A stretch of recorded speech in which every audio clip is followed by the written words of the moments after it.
So change is going to cost you. I repeat, change will cost you.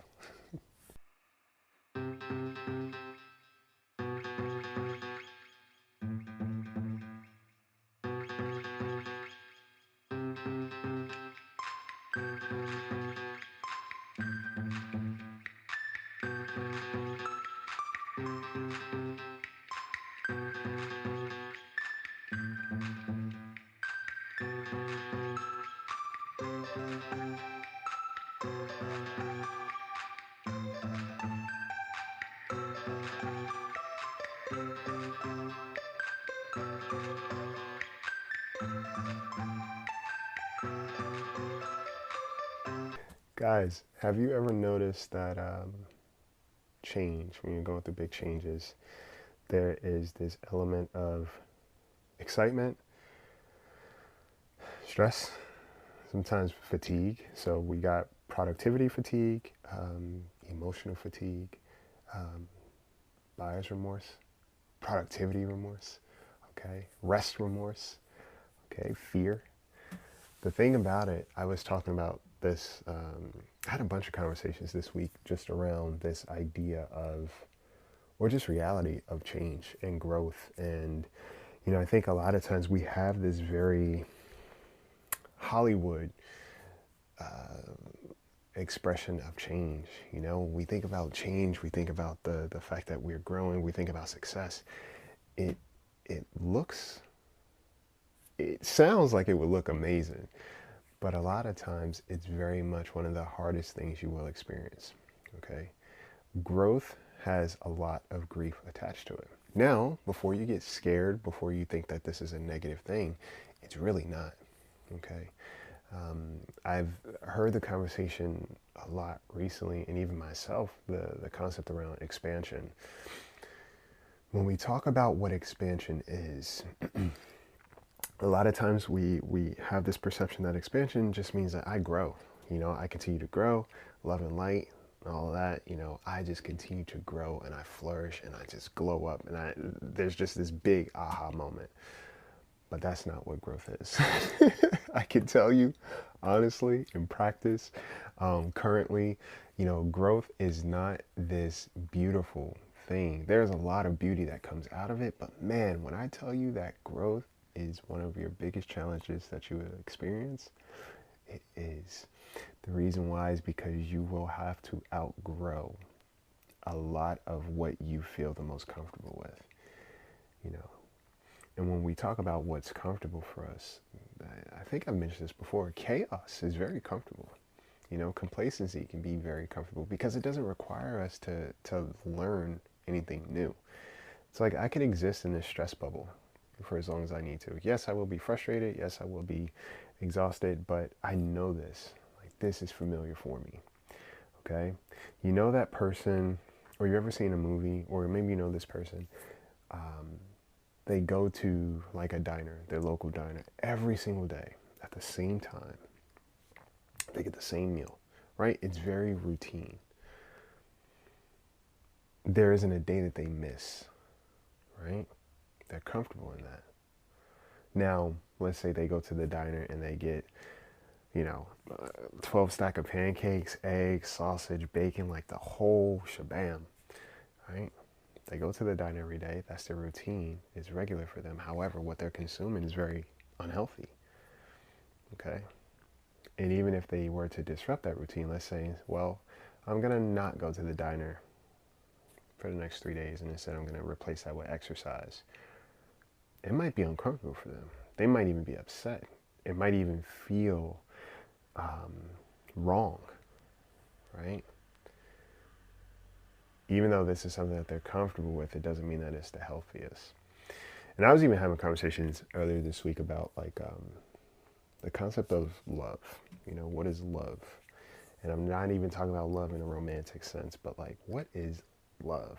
Like, what does that look like? A lot of what is talked about in society today is a form of infatuation, sometimes obsession, a lot of possessiveness, okay, and even some layers of codependency. But the way I personally describe love is, love is the ability to want the best for a person even if you're not a participant in it. Okay? Love is the recognition that, hey, I'm going to do whatever I can to look out for you. I'm not going to give you what I want you to have. I'm going to give you what you need. And I've noticed in even some of my relationships, love looked like the relationship no longer existing. And again, this is not just romantic, but like in all relationships. Sometimes love really does look like this relationship has ran its course. And we may have a hard time accepting that because we're told that, you fight for what you love and all these other things. Yes and no. You make effort.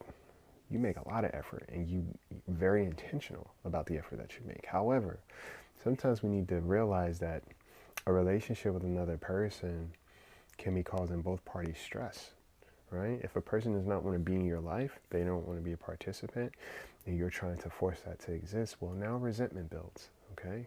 You become resentful because you feel like you are not being valued. This other person may become resentful because they are having to resist whatever it is that you're giving them, okay? Love is this very awesome thing, and a lot of times what we do is we give love the responsibility of somebody else's failures, even our own, okay?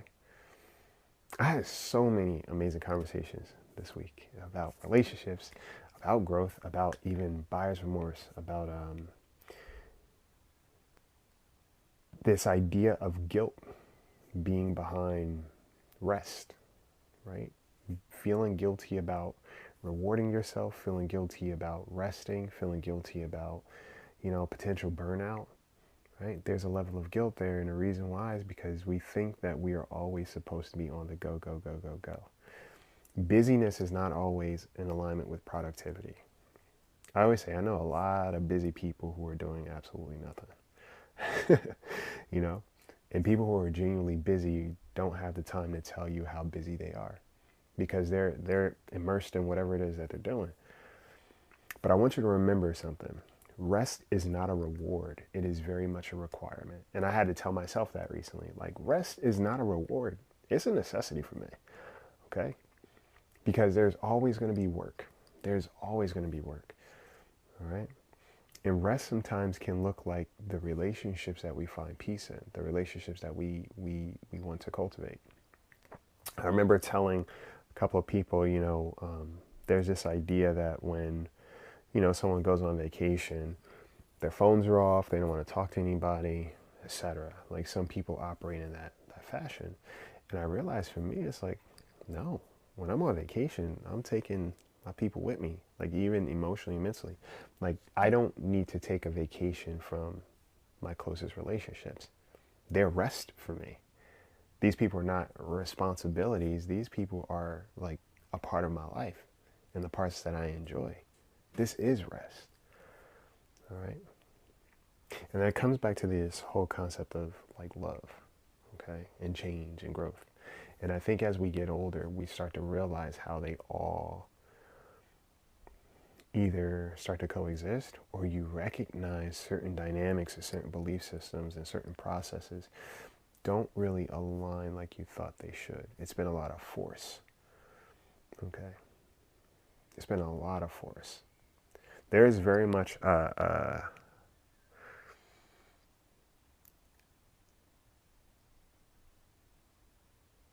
cost that comes with your willingness, your desires, and your discipline to grow.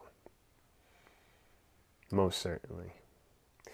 But one of the things I can equip you with is that you should not be fearful. You will have moments of doubt. You will have moments of uncertainty. Okay? But if those things are coming up, remember, that is just your pattern behavior trying to get your attention and trying to keep you where you are. You'll even have that in old relationships sometimes, right? There are certain people who only see you as, they only see you in a certain perspective that allowed them to see you as less than or familiar to them, right? In some relationships, maybe you weren't as emotionally mature as you are now. And sometimes people will desire that dynamic from you because that allows them to still be comfortable in their space. And when that's not there, there can be friction, okay? There can be pushback, Okay, there could be a little chaos. There could be a lot of conflict. Okay, but we have to remember, when we are willing to change or eager to change our lives, in a lot of ways, everything is going to change. Everything is going to change. And there will be grief there. But as you grieve, remember that this is a part of my growth process. Okay, and I want you to also remember that when you are growing, you don't demand other people do the same thing as you. You don't even demand that people have to come along with you. That's love. Okay? And that is truly something to be mindful of, something to recognize, and something to appreciate. All right? And I hear all the time, too, that there's this idea of like, you know, you will outgrow relationships and more or less friendships. I hear that a lot of times, like you will outgrow friendships. And the irony is that we will readily outgrow our friendships but sustain very unhealthy romantic partnerships, right? And we ask ourselves, well, how is that possible? Because if we're growing, that's a universal growth, right? So how is it that this relationship has maintained its space and it's dysfunctional and it's unhealthy? However, all of these other relationships were so easily disposable. What is that? Okay. When we are truly making the changes and making adjustments, our whole environment, our foundation starts to get a little unsteady. And it doesn't mean you're going to fall through the bottom. It just means that certain things are starting to get moved around. Okay. They say as you go through life, you get quieter, right? You get quieter. And I think one of the reasons is because you learn that there's a lot more to think about. There's a lot more to process. Okay, there's a lot more to consider. And there's a lot less that you have to tolerate or engage yourself in. Okay. As you get older too, there stops being a lot less drama. There stops being a lot less drama in your life if you're doing it right. Not just as you get older, but as you mature. There's a lot less room for drama, and that's not an accident. Okay, the more you are eager to build something for yourself, that's more time spent immersed in that. The more you are eager to develop healthier relationships, that's more time immersed in that. Okay, your conversations are a little bit different. Right? You're not spending time talking about other people, okay, worrying about what somebody else has, what they don't have, how you're better than them, how they're less than you. Okay, you spend more time checking in. You spend more time sharing, hey, what's been going on in your life? And even if there are hard times, it's a constructive space, right? Change will cost you a lot of things that are leaving you emotionally in debt, mentally in debt, okay, physically irresponsible, okay, and even fiscally irresponsible. Change is going to cost you a lot of what you're familiar with, okay? And just remember, familiarity isn't always fruitful, okay? Familiarity is not always fruitful. It's just familiarity. And learn to appreciate what you're going through. And you can ask yourself questions. Hey, is this experience that I'm having, is it unsafe for me? Like, do I feel like I'm in danger? If so, what is the danger? Okay, where's the fire? What's really taking place? Or is this just something new that I'm fearful of because I fear failure? I fear that it may not work out like I expect. I fear that I might not be equipped or qualified enough for things to go right for me, or I believe I don't deserve it. Okay? But as you go through your changes, your big changes, even those thoughts will be challenged because there's no room for both. Okay?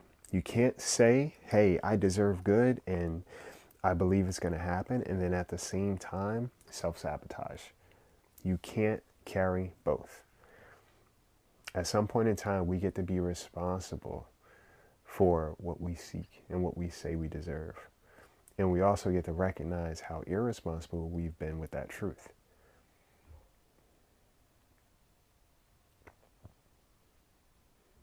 There really is so much to be said about what comes with change.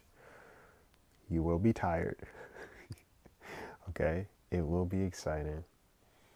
But a lot of times, your change is happening in motion. And some of the biggest changes are happening when you're not even watching. And that's the best, right? when you were genuinely taking care of yourself, when you were genuinely doing what's necessary to grow, you won't have time to be watching every little moment. And for me, that's how I notice, when I'm really in a good groove, is when I'm not even recognizing what I'm doing. I'm just doing it. And then I get to look back in a month, or I get to look back on the year, for example, and I see, man, a lot of what I said I desired to happen, I made happen. And then there's some other things that are on the list that didn't happen yet, but that's fine because they didn't have the appropriate amount of time, or it just wasn't in that season for it to take place. And that is more than okay. It doesn't mean you failed, okay? I want you to think about change in a different way, and I want you to ask yourself, what parts of my growing process am I willing to invest in by getting rid of certain things that continuously leave me in debt? All right? Just something to think about, just something to be mindful of, and just something to really appreciate. Your change will cost you. Your change will definitely cost you. And if you find yourself fearful of those moments, it's important to just ask yourself, well, what am I actually fearful of? Am I fearful of actually succeeding? Or am I fearful of this idea that it may not work out? And if you're fearful that it won't work out, ask yourself, what does it not working out look like? What's the worst that can happen? Okay. But don't glamorize growth so much that you remove yourself from the process. You don't appreciate the person that's doing all this work to get there. All right? And when it comes to this concept of love, invite yourself to change the idea of what love is. If you think that love is always this thing of like possessiveness, then you are going to leave yourself very disappointed. Okay? Love is the ability to care about people without necessarily being involved all the time, right? Love is the ability to keep yourself in healthy relationships where you're not growing resentful of the people you say that you love. But we don't blame love for people who have failed to love us properly, okay? And we don't blame love for our lack of boundaries. Take care of yourselves. Take care of each other. Take flight.